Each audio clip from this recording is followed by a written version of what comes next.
Friends, ఇవి వచ్చేసి మెత్తళ్ళు. ఈ మెత్తళ్ళు ఇప్పుడైతే నేను కర్రీ వండట్లేదండి. ఇందులో ఉప్పు, కారం, పసుపు ఈ మూడు కలిపేసి నేను డీప్ ఫ్రిడ్జ్లో పెట్టుకుంటాను. కలిపేసి ఈ మెత్తలు చూసారండి, ఇది ఫస్ట్ టైం అండి నేను ఇవి తీసుకోవడం. ఎంత చిన్నగా ఉన్నాయో 6 సార్లు 7 సార్లు కడిగానండి. ఇవి బాగా చిన్నవన్నమాట. ఇంకా వీటిని ఇక చూడండి, ఇవి తీరంటే ఇంకా వీటిల్లో ఉల్లిపాయలు కొంచెం వేసుకునండి, కొంచెం మిక్సీ పెట్టుకోవాలి.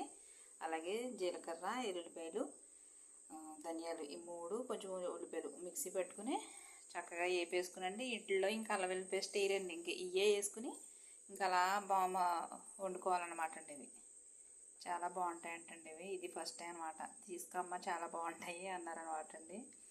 ఈరోజే తీసుకున్నాను అనమాట అండి. ఇలా కలిపేసింది డీప్ ఫ్రిడ్జ్లో పెట్టుకుని మనం ఇక వండుకోవచ్చు. మామిడికాయ వేసి వండుకుంటే చాలా బాగుంటుందండి. మామిడికాయ వేసి వండేసుకుంటే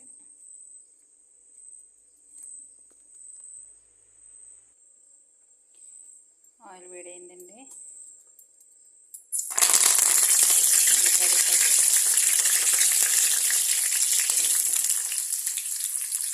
మిక్సీ కూడా పెట్టేసింది, ఒక దాంట్లో తీసేస్తాను.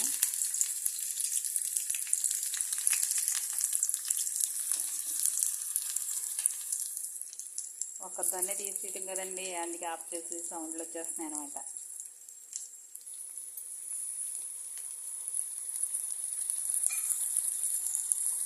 అదే ఉల్లిపాయలు, జీలకర్ర, ధనియాలు, జీలకర్ర, ధనియాలు, ఉల్లిపాయలు పేస్ట్ ఆడుకున్నాం కదండి, అదండి. ఇందులో మనం ఉప్పు, కారం, పసుపు వేసుకున్నామండి.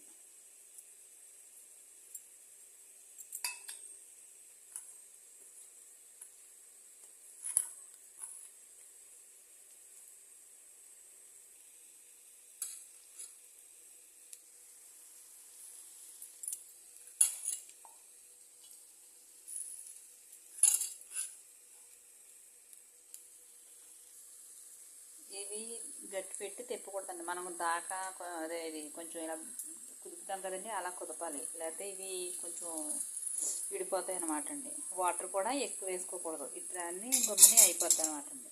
ఇది కొంచెం వాటర్ సరిపోద్ది. ఇందులో చేపలు పెట్టాం కదా, కొంచెం వాటర్. ఇది ఒక 2 సార్లు కొంచెం పైకి కిందకి తిప్పకుండా అప్పుడు కొంచెం వాటర్ వేసేసుకుంటే గమ్మున అయిపోద్ది అనమాట అండి. ఇదిగోండి కొంచెం వాటర్ పోసాను. ఈ చేపలు చిన్నప్పుడు మన అమ్మమ్మ వాళ్ళ టైంలో తినేవాళ్ళు అండి. ఇప్పుడు పెద్దవి తింటున్నాను తప్ప ఈ చిన్న చిన్నవి తింటలేదు. ఇది వరకు సేను పట్టు వచ్చేది, అది నేనైతే చూసాను. ఈ చేపలు అయితే ఫస్ట్ టైం అండి నేను చూడటం. ఇది చిన్నవి, అది టేస్ట్ ఎలా ఉంటుందో చూద్దాం ఈరోజు. బాగా చిన్నవన్నమాట అండి.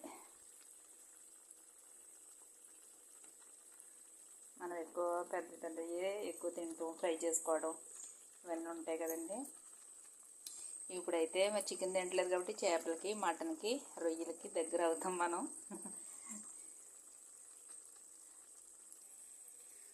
దగ్గరికి అయిపోయిందండి ఇది. ఇప్పుడు